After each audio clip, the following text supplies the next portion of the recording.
Ils sont au nombre de 600 enfants orphelins, pensionnaires de Direct Aid.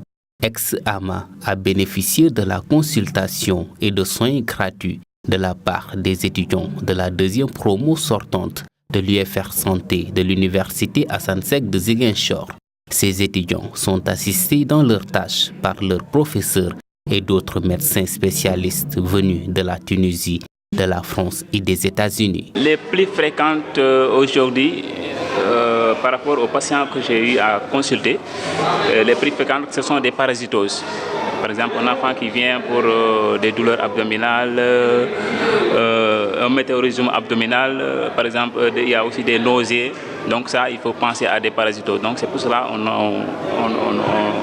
on met systématiquement un déparasitant. Il y a aussi d'autres pathologies comme le syndrome grippal, le rhume, c'est aussi un peu fréquent chez les patients que j'ai consultés.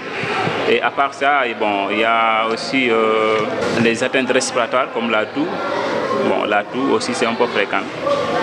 Bon, mais pour le moment, je n'ai pas eu de cas un peu sérieux. Ce sont des choses qui sont légères, quoi. Le président de l'association des étudiants en médecine revient sur la pertinence de cette journée de consultation médicale. Et cette journée de consultation dédiée aux enfants orphelins de AMA s'inscrit dans le cadre de nos activités de fin de promotion. Car comme vous le savez, en médecine, la 6e année est marquée par la fin de la formation théorique à l'université. Et ce moment est choisi par les étudiants en fin de formation médicale. Donc vraiment de fêter cette fête de fin de promotion par des activités médicales, sociales et sportives environnementales. Aujourd'hui, nous sommes ici à AMA pour faire une consultation gratuite pédiatrique associée à un dépistage sur la drépanocytose avec le laboratoire de l'hôpital de la paix de Ziguinchor.